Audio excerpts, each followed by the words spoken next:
Hello and welcome to this video where we will go into constraints. There are different ways to create constraints in DuctDB and in SQL. And the idea is that you want to be able to make sure that the user cannot input whatever value you want. For example, you could have not null, which requires a column to not accept null values. That is a type of constraint. You could have a constraint that only accepts like positive integers, for example. Then you have a check constraint for that. Constraints are very useful. And actually in this video, we'll also deviate a little bit from what our usual workflow is. Usually I use the DuctDB local UI, but now I will actually show you how to do it in the CLI instead. DuctDB CLI, that you can see different ways of working with DuctDB. That is quite useful. Here I am in Visual Studio Code, and you can see this empty folder, constraints. Let's start here. I will just create a file called constraints.sql. Okay. Inside of this file, let's create some stuff. Create a table students. And here I will have name.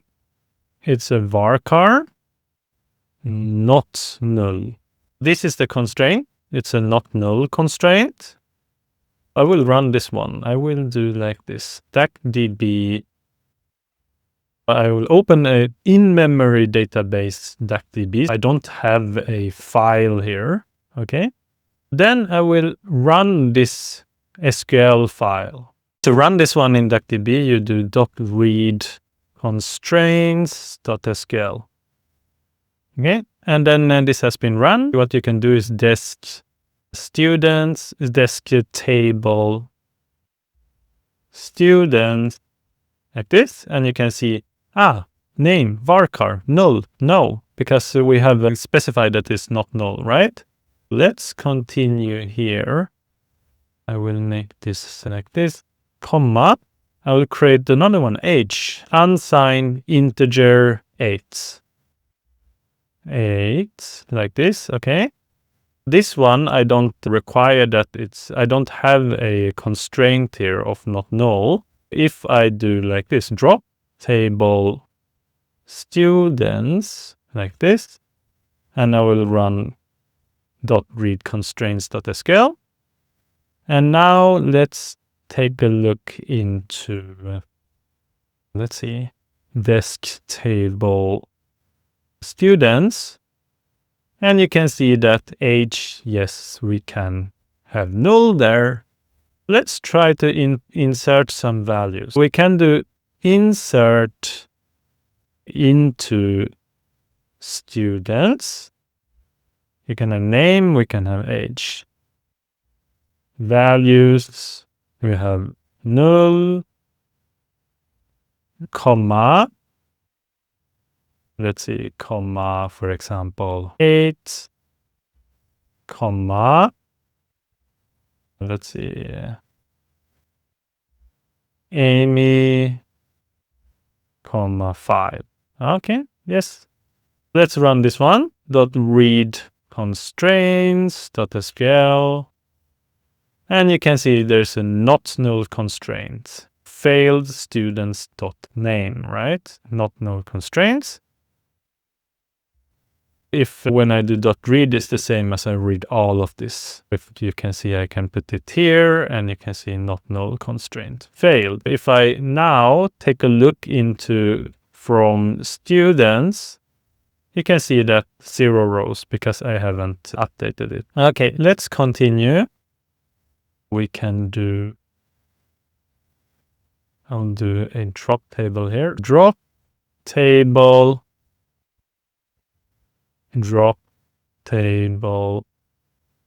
students. I will comment away this one. Now I can do .read constraints.sql. This one drops the students. However, let's create a new students. Let's do create table student. Name is a varchar, and I want to have a unique constraint. And I will have age as integer, for example, or uint for unsigned integer, 8 bytes integer, okay? Or 8-bit integer. Okay, we create this table and we want to insert something into this table. Insert into students, name, comma, age.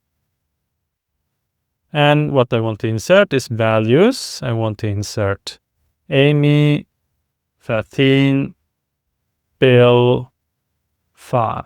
Now we have, these are okay, I think. Let's see. We have create table, name is varchar, and it's unique. And then we have age.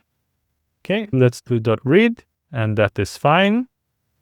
Let us do from, so that you can see what from students. Okay, .read, yeah, you can see it here, and that is fine.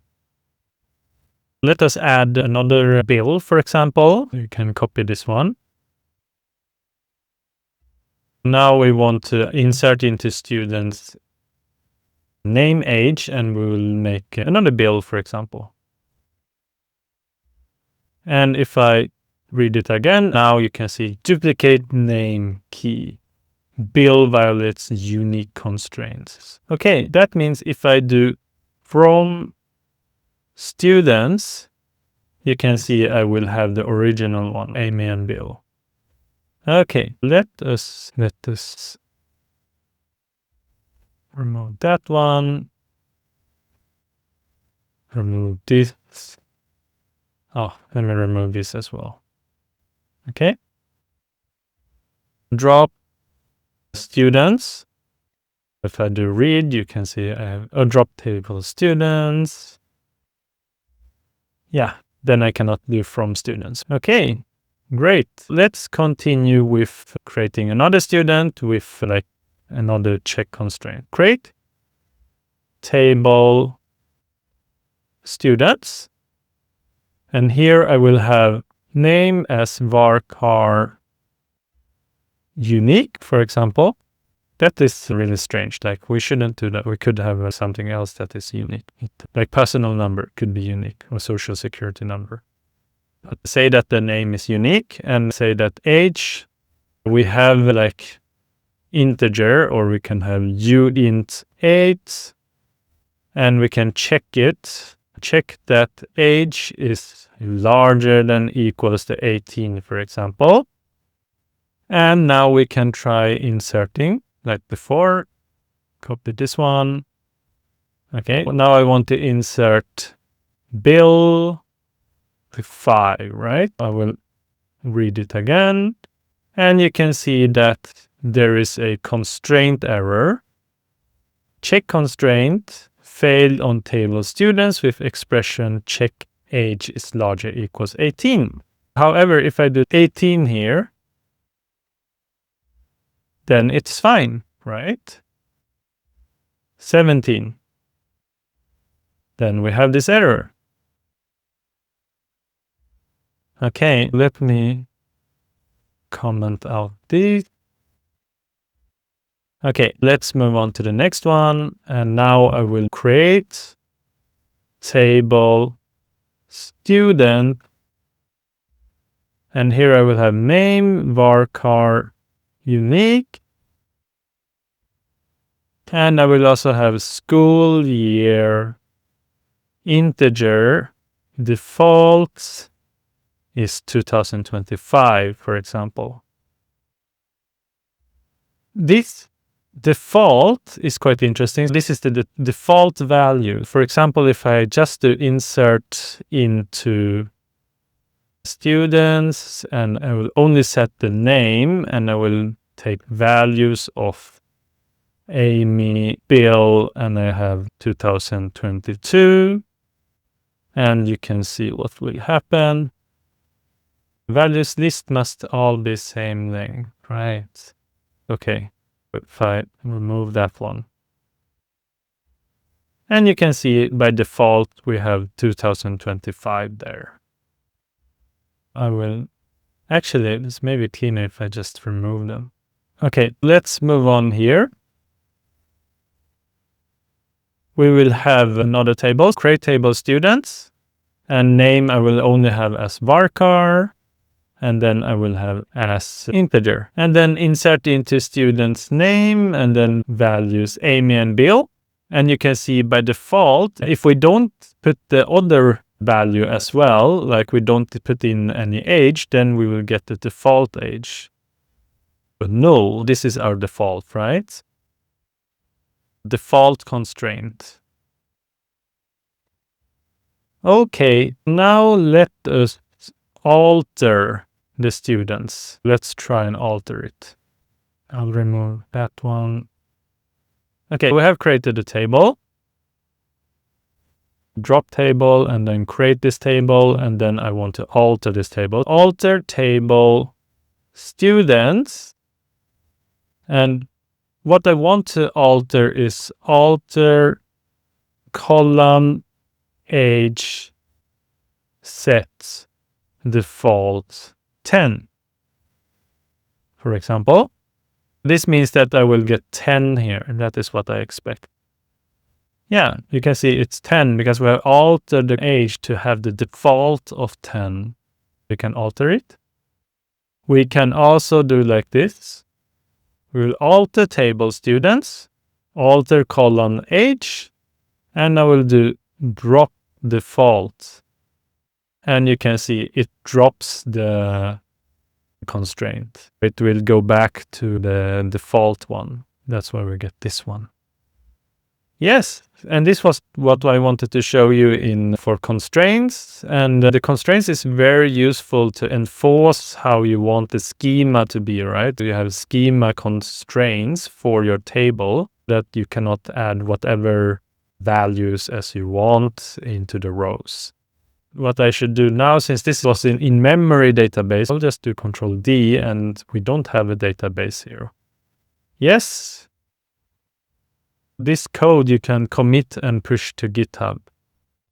Okay, in this video we have gone through a few constraints. We have checked the check constraint, unique constraint, default constraint. There are also more constraints such as primary key constraints, foreign key constraints, and references. However, these are not covered here because I will save them for a data modeling course where we'll talk more about keys in general and how to design databases.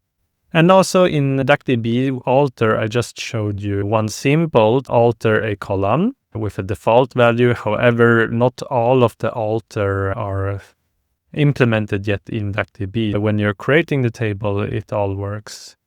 Yes, I hope that you've learned a lot in this video, and thank you for watching this video, and see you in the next one. Bye.